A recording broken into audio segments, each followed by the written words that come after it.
Welcome students, this is the 7th lecture on thermodynamics, again a very important lecture.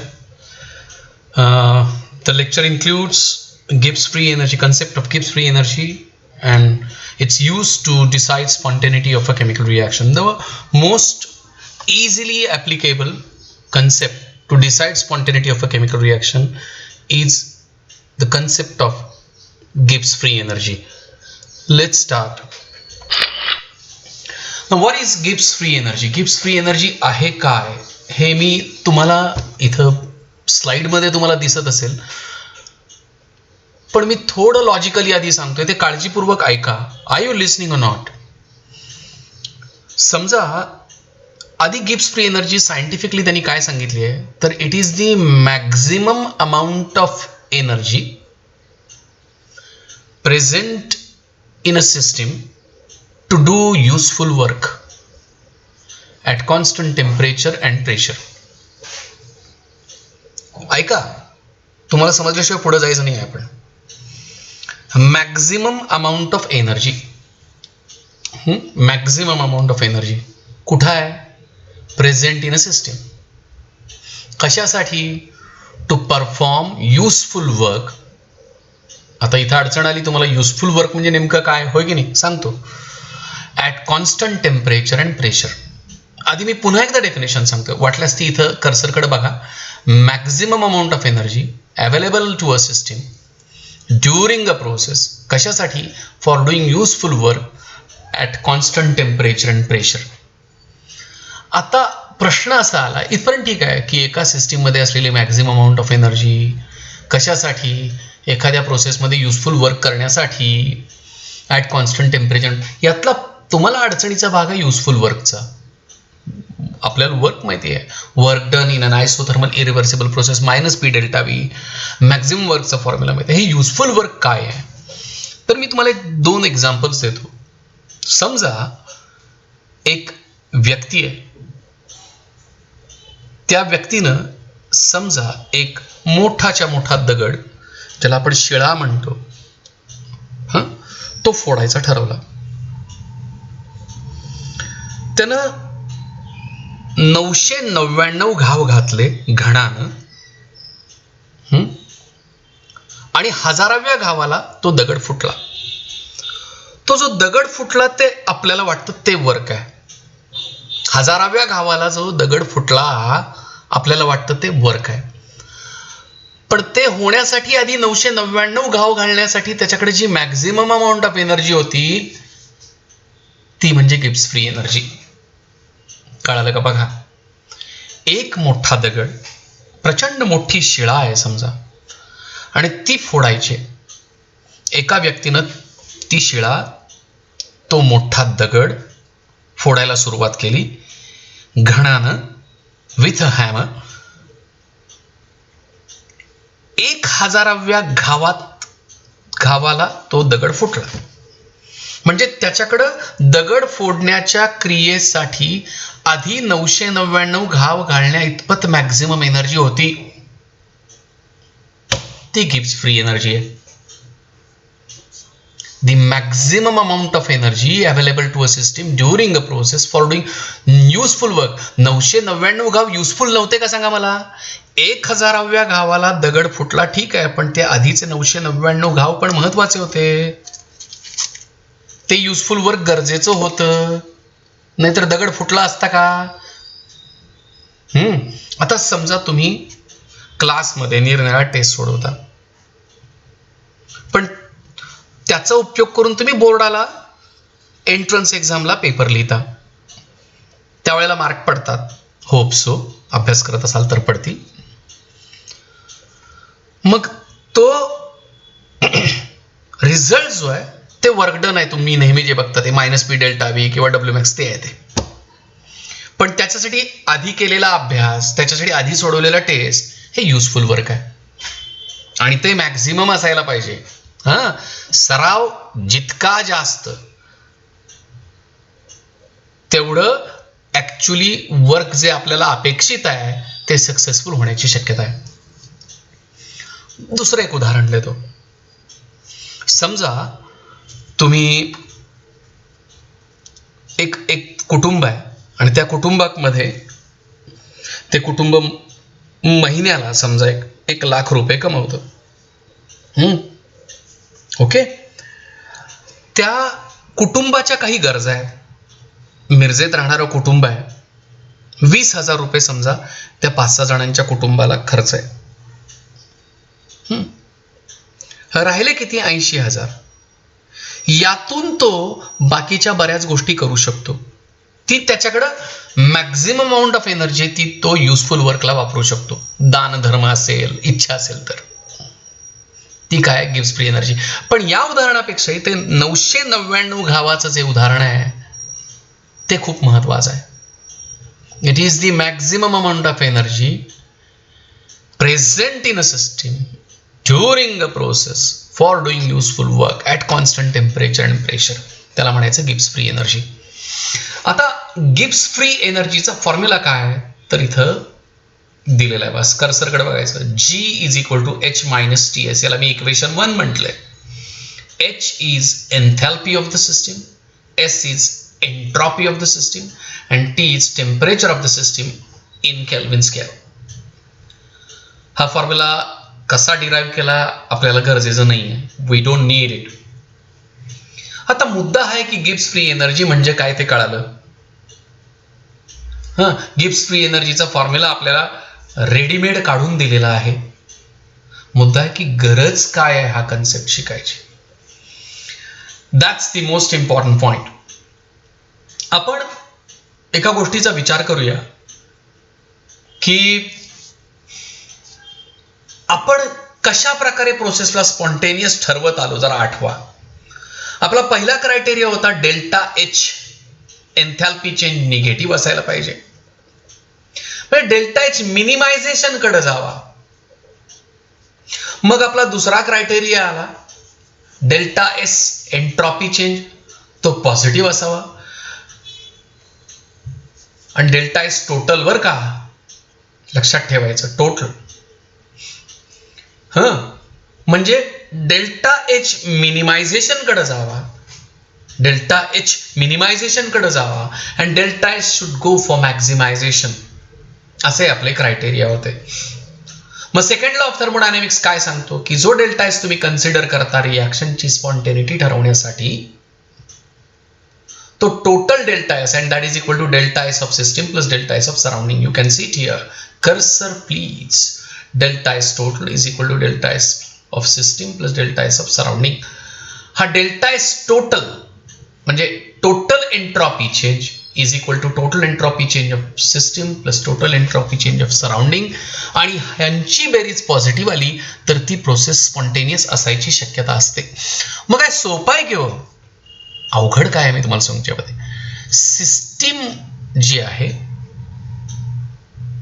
तिचं surrounding infinite असते. सिस्टीमला एक चहाचा cup घेतला तुम्ही तर त्या कपाचं ऑब्झर्वेशन करणं सोपं आहे. पण कपाभोवती जी अनंतात पसरलेलं जे सराउंडिंग आहे त्याचं ऑब्झर्वेशन कसं करणार. समजा एक शिक्षक आहे.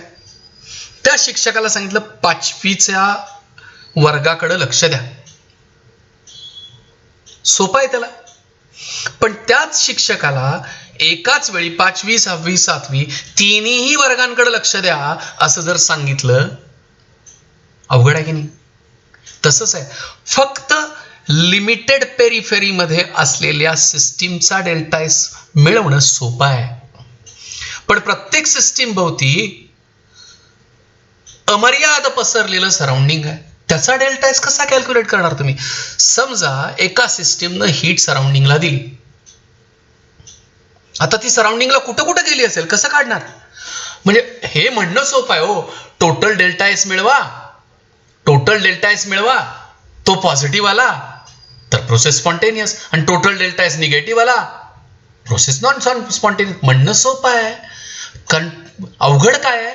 टोटल डेल्टा एस कॅल्क्युलेट करताना सिस्टीमचा डेल्टा एस आणि सराउंडिंगचा डेल्टा एस काढायला पाहिजे. त्यातला सिस्टीमचा डेल्टा एस मिळवणं सोपं आहे. सराउंडिंगचा कसा मिळवणार. Watch the cursor please. कळलं का बघा. आणि ही डिफिकल्टी ओव्हरकम करण्यासाठी गिब्स फ्री एनर्जी नावाचा कन्सेप्ट आणला गेला. It is a state function. हे जी विलार्ड गिब्सनं इंट्रोड्यूस केलेलं आहे. स्टेट फंक्शन आहे हे पण. थर्मोडायनामिक्समध्ये दोनच पाथ फंक्शन आहेत, वर्क अँड हीट. ही दोनच पाथ फंक्शन, बाकीची सगळी स्टेट फंक्शन्स आहेत, लक्षात ठेवा. याला या कन्सेप्टसाठी he was awarded with Nobel prize. बघूया आता हा कन्सेप्ट कसा वापरला जातोय. कळलं निश्चित. पुन्हा एकदा सांगतो, टोटल डेल्टा एस कॅल्क्युलेट करणं सोपं आहे का नाही याचा विचार करा. टोटल डेल्टा एस पॉझिटिव्ह आला process spontaneous, total delta S negative आला प्रोसेस नो. पण टोटल डेल्टा एस कॅल्क्युलेट करताना डेल्टा एस ऑफ सिस्टीम सोपं आहे मिळवणं. जे अनंतात पसरलेलं सराउंडिंग आहे त्याचा डेल्टा एस कसा कॅल्क्युलेट करणार, अवघड आहे. म्हणून काय केलं गेलं, गिब्स फ्री एनर्जी आणि त्या फ्री एनर्जी मधला चेंज हा कन्सेप्ट वापरायचं ठरवलं. स्टेट फंक्शन आहे Gibbs free energy, introduced by Willard Gibbs, and he was felicitated by a Nobel Prize. Okay, let's move. Gibbs free energy, G is equal to H minus Ts. आता आपल्याला तसंच हेही माहिती आहे, H is equal to what, U plus PV. होय की नाही? H is equal to what, U plus PV. मग आता G is equal to H minus Ts आहे ना. मग ही H ची जी व्हॅल्यू आहे कुठली, हे बघा कुठली, कर्सरकडे बघायचं. मुळात G is equal to H minus Ts. हा फॉर्म्युला कसा आला आपल्याला माहिती करून घेणं गरजेचं नाही. G is equal to H minus Ts, H is equal to U plus PV. ही जी H ची व्हॅल्यू काय, U plus PV ती वरती टाकली. G is equal to काय मिळालं, U plus PV minus Ts. This is equation 2. काय अडचण आहे का बघा याच्यात. ओके. आता हे जे इक्वेशन आहे कुठलं, वॉच कर्सर बघणं गरजेचं आहे. G is equal to U plus PV minus TS. कसं आलं कळले ना. पहिल्यांदा basically we know that G is equal to H minus TS. नंतर we know that H is equal to U plus PV, definition of enthalpy. ही H ची U plus PV value equation मध्ये टाकली. मग G is equal to H च्या ऐवजी लिहिलं U plus PV minus TS. हे इक्वेशन 2 झालं. आता हे जे इक्वेशन आहे हे आपण स्टेट 1 इनिशियल स्टेट A आणि इनिशियल स्टेट B साठी मांडलं. इकडे बघा, इकडे या दुसऱ्या स्लाइडकडे बघा, इथं खाली आहे बघा, ओव्हर. मग हे equation G is equal to U plus PV minus TS हे मी इनिशियल स्टेट A आणि फायनल स्टेट B साठी मांडलं. पण इनिशियल स्टेट कडून फायनल स्टेट कडे जाताना कर्सरकडे बघणं गरजेचं आहे. At constant temperature and at constant pressure, म्हणजे प्रेशर आणि टेम्परेचर काय ठेवलेलं आहे, कॉन्स्टंट ठेवलेलं आहे. G1 is equal to U1 plus PV1 minus TS1. बघा की G1 झाला, U1 झाला, कर्सरकडे बघा, PV1 झाला, मायनस राहिला, TS1 झाला. मग याच्यामध्ये gives free energy, internal energy आणि व्हॉल्यूम एंट्रॉपी चेंज झालेला आहे, पण प्रेशर आणि टेम्परेचर मात्र कॉन्स्टंट ठेवलेलं आहे. आता समजा आपण we actually change the system from initial state A to final state B. Initial state A कडून आपण final state B कडे गेलो. तर आता गिव्स फ्री एनर्जी चेंज झाली. G1 ची G2 झाली, U1 ची U2 झाली, PV1 ची PV2 झाली, मायनस TS1 ची TS2 झाली. प्रेशर आणि टेम्परेचर कॉन्स्टंट ठेवणार आहे आपण. आता इक्वेशन B मधनं सबट्रॅक्ट करा. G2 minus G1 delta G, U2 minus U1 delta U, PV2 minus PV1 P delta V आणि TS2 minus TS1 minus T delta S. म्हणजे इक्वेशन B मधनं सबट्रॅक्ट केलं की आपल्याला हे मिळेल, delta G is equal to delta U plus P delta V minus T delta S. जरा कर्सरकडे बघा, पहिली स्लाइड आणि दुसरी स्लाइड इक्वेशन 3 पर्यंत बघा. 2 मिनिटं 3 मिनिटं बघा, काही बिघडत नाही. Keep on watching please.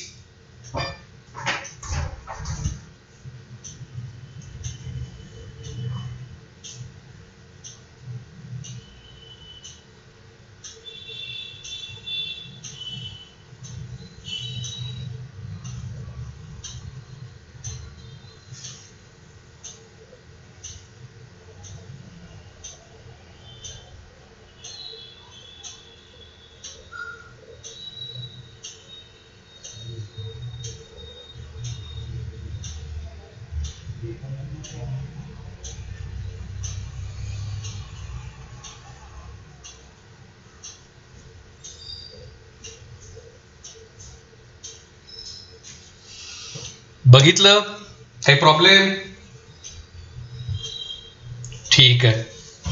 आता जरा delta H is equal to delta U plus P delta V आपल्याला माहिती आहे की नाही सांगा. डेल्टा एच म्हणजे काय म्हणाले आपल्याला? Delta U plus P delta V. मग आता इक्वेशन 3 मध्ये कर्सरकडे बघायचं. Delta G is equal to delta U plus P delta V minus P delta S आहे. हा जो इक्वेशन 3 मधला delta U plus P delta V आहे तो डेल्टा एच ने रिप्लेस होऊ शकतोय की नाही सांगा मला? होऊ शकतोय की नाही? मग इक्वेशन 3 काय होईल? Delta G equals to delta U plus P delta V च्या ऐवजी काय ना delta H minus T delta S. Equation 4 delta G is equal to delta H minus T delta S. विसरू नका. बघा जरा 1-2 मिनिटं, काय बिघडत नाही. स्लाइड बघा. Keep on watching. हा ठीक आहे. This equation is called as Gibbs Helmholtz equation. याला गिब्स हेल्महोल्ट्ज इक्वेशन म्हटलं जातं. आणि हे इक्वेशन प्रोसेसची स्पॉन्टेनिटी ठरवण्यासाठी उपयोगाला येतं. आता तुम्ही म्हणाल कसं काय येते? जरा इक्वेशन 4 ची राईट हँड साईड बघा. कर्सरकडे बघायचं. Delta H एन्थॅल्पी change of the system, T temperature of the system, delta S entropy change of the system. मग याच्यामध्ये सराउंडिंगचं कुठं काय आलं काय? डेल्टा एच सिस्टीमचा, टी सिस्टीमचं, डेल्टा एस सिस्टीमचा. काय आलं याच्यात? आलं सराउंडिंगचं काय? मगाशी प्रॉब्लेम काय होता होता? सेकंड लॉनं काय सांगितलं तर टोटल डेल्टा एस मिळवा. मग सिस्टीमचा पण डेल्टा एस आणि सराउंडिंगचा पण डेल्टा एस. मग आपल्याला सराउंडिंगचा डेल्टा एस मिळवायला लागत होता. इथं डेल्टा जी मिळवायचा आहे आपल्याला आणि delta G is equal to delta H minus T delta S. ही जी राईट हँड साईड आहे कर्सरकडे बघा, ह्याच्यात सराउंडिंगचं काही नाहीच आहे हो, फक्त सिस्टीमचंच आहे. कळालं का? बघा निश्चित. Let's move. आता चिमण्यानो जरा इक्वेशन 4 लक्षात ठेवा बरं का. काय आहे? Delta G is equal to delta H minus T delta S. लक्षात राहील काय? पुढच्या पेजवरती घेतलं गेलं नाही मी, प्लीज तेवढं लक्षात ठेवा. Okay. Gibbs free energy and spontaneity हे आपण बघितलेलं आहे. Delta S total is equal to delta S of system plus delta S of surrounding. आता समजा एक हे इक्वेशन 5 मानलं आपण.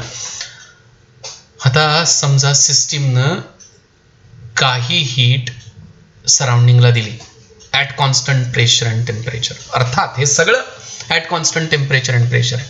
सिस्टीमनं काही हीट एमिट केली, सराउंडिंगला दिली. सिस्टीमनं दिली मायनस क्यू पी. हे पी का आलं? At constant pressure. मग सिस्टीमची हीट कमी झाली म्हणून त्याच्या मागं मायनस. सराउंडिंगला दिली ॲट कॉन्स्टंट प्रेशर. 10 एनर्जी सिस्टीमनं दिली मायनस 10, सराउंडिंगला मिळाली प्लस 10. वडिलांनी तुम्हाला 20 रुपये दिले.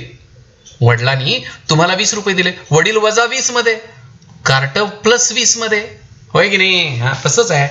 सिस्टीमनं हीट दिली मायनस क्यूपी, सराउंडिंगनं घेतली प्लस क्यूपी. हे पी कशासाठी आले?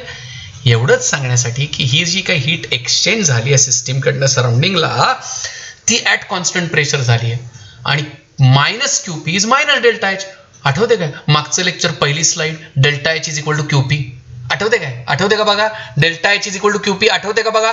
मागच्या लेक्चरची पहिली स्लाइड. प्रत्येक वेळेला सगळ्या लेक्चरच्या सगळ्या स्लाइड कशा आणणार? लिमिटेशन आहेत रे, तुम्ही जरा समजून घ्या की माझ्याकडनं.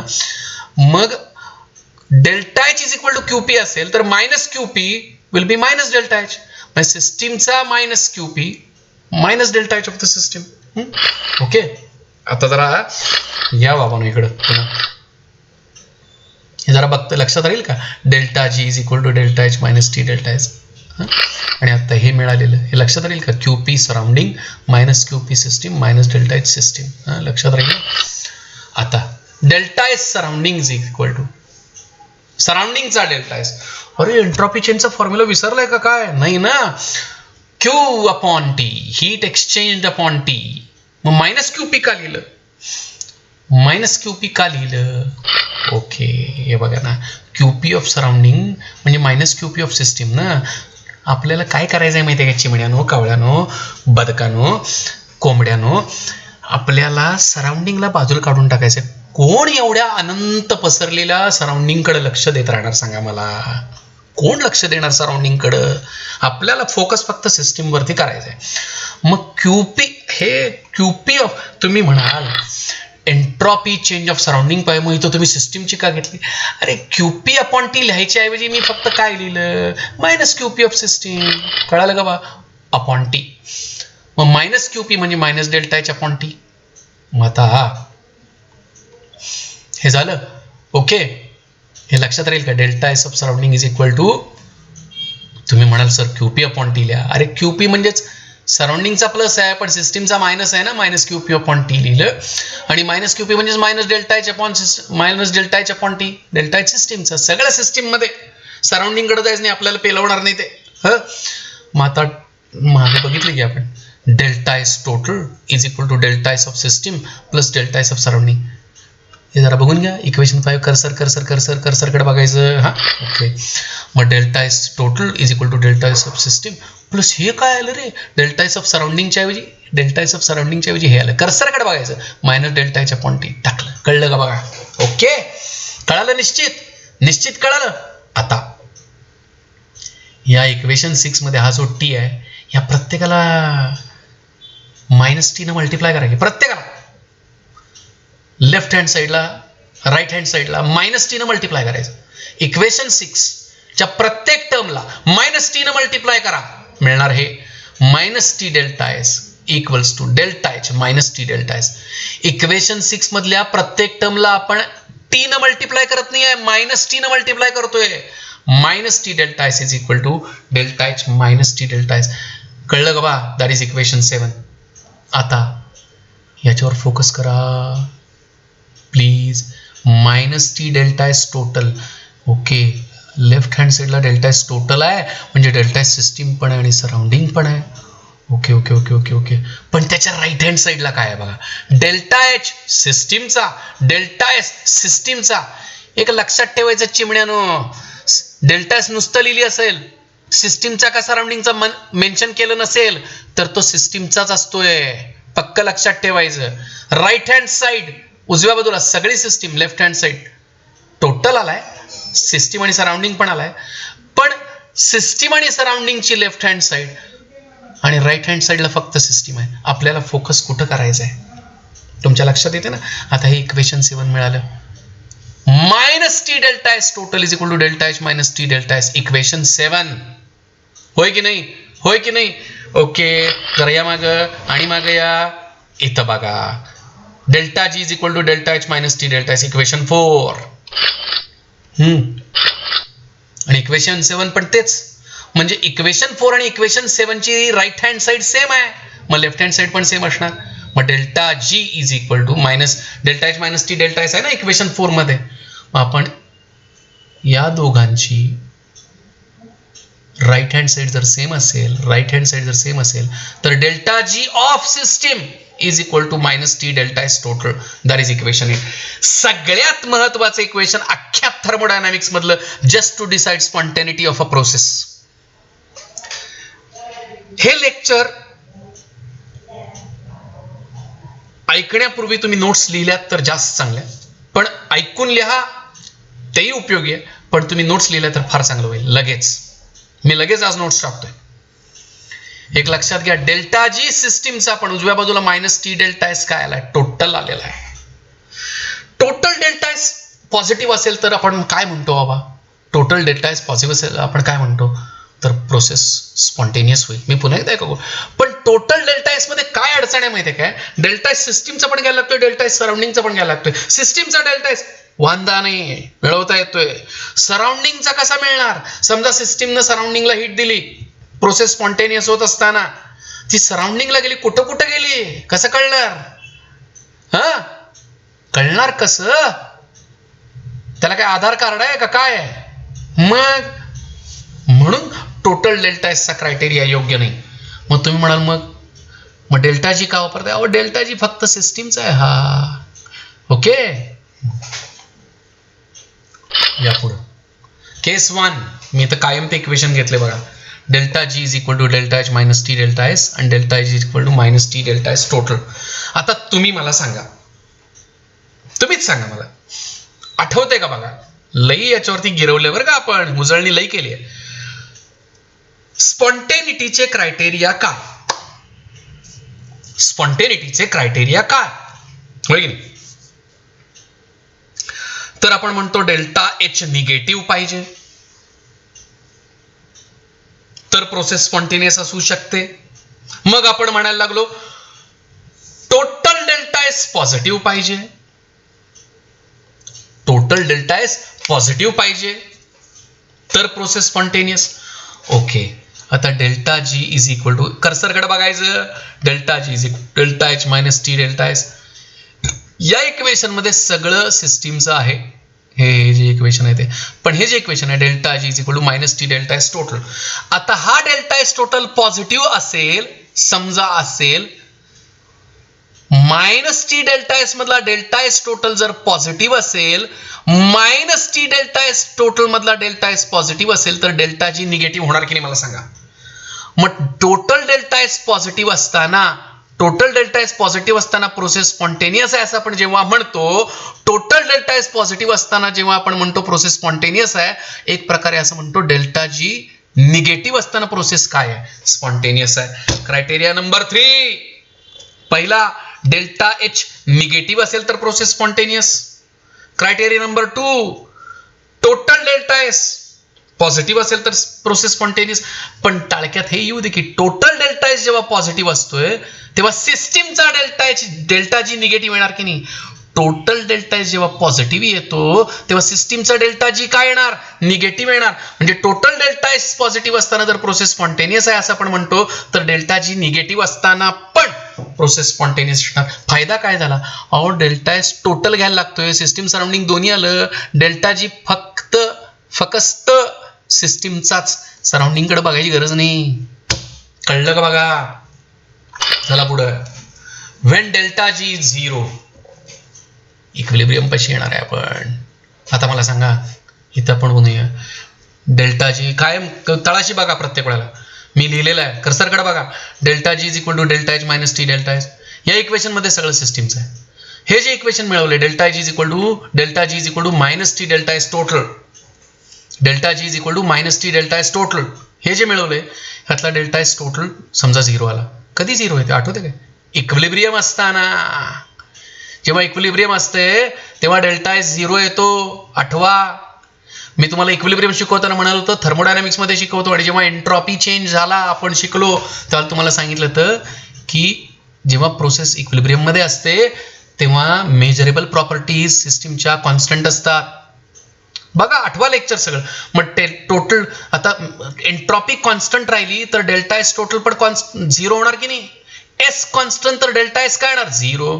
आता जर डेल्टा एस 0 आला, मायनस टी 0 म्हणजे डेल्टा जी पण काय आला? 0. म्हणजे आता असं म्हणूया, डेल्टा एस जेव्हा प्रोसेस इक्विलिब्रियम मध्ये असते तेव्हा टोटल डेल्टा एस 0 असतो, डेल्टा जी पण 0 असतो. म्हणजे आपण असं म्हणू की डेल्टा जी केव्हा 0? जेव्हा delta S total 0. Delta S total केव्हा 0? जेव्हा इक्विलिब्रियम असते. इक्विलिब्रियमचा नवीन क्रायटेरिया, डेल्टा जी 0 असताना सिस्टीम इक्विलिब्रियम मध्ये असते. मागं काय बघितलं? डेल्टा जी निगेटिव्ह असताना. कसं काय डेल्टा जी निगेटिव्ह असताना? पुन्हा ऐका, आपल्याला काय माहिती आहे? टोटल डेल्टा एस पॉझिटिव्ह पाहिजे. एंट्रॉपी वाढली, रँडमनेस वाढला तर प्रोसेस स्पॉन्टेनियस. मग डेल्टा एस टोटल पॉझिटिव्ह तर minus T delta S positive म्हणजे डेल्टा जी निगेटिव्ह. मग डेल्टा जी निगेटिव्ह असताना पण प्रोसेस काय असणार? स्पॉन्टेनियस. डेल्टा जी 0 असताना प्रोसेस काय असणार? इक्विलिब्रियम मध्ये. आता पुढे आलो आपण. समजा एक प्रोसेस झाली समजा, आणि त्या प्रोसेसमध्ये रँडमनेस कमी झाला इनिशियल स्टेटकडनं फायनल स्टेटकडे जाताना, किंवा एंट्रॉपी कमी झाली. आता इनिशियल स्टेटपेक्षा फायनल स्टेटची एंट्रॉपी कमी झाली तर प्रोसेस काय असते? तुम्हीच मला सांगा ना मला तुम्ही. एंट्रॉपी कमी झाली, रँडमनेस कमी झाला तर प्रोसेस काय असते? नॉन स्पॉन्टेनियस असते की नाही? ओके, मग आता एंट्रॉपी कमी झाली और डिसऑर्डर कमी झाली, रँडमनेस कमी झाला, इनिशियल स्टेटची एंट्रॉपी जास्त आहे, फायनल स्टेटची एंट्रॉपी कमी आहे, प्रोसेस नॉन स्पॉन्टेनियस आहे. डेल्टा एस निगेटिव्ह येणार, डेल्टा एस निगेटिव्ह येणार, टोटल डेल्टा एस निगेटिव्ह येणार. टोटल डेल्टा एस निगेटिव्ह आला तर निगेटिव्ह डेल्टा एस आणि पुन्हा मायनस म्हणजे डेल्टा जी काय आला पॉझिटिव्ह.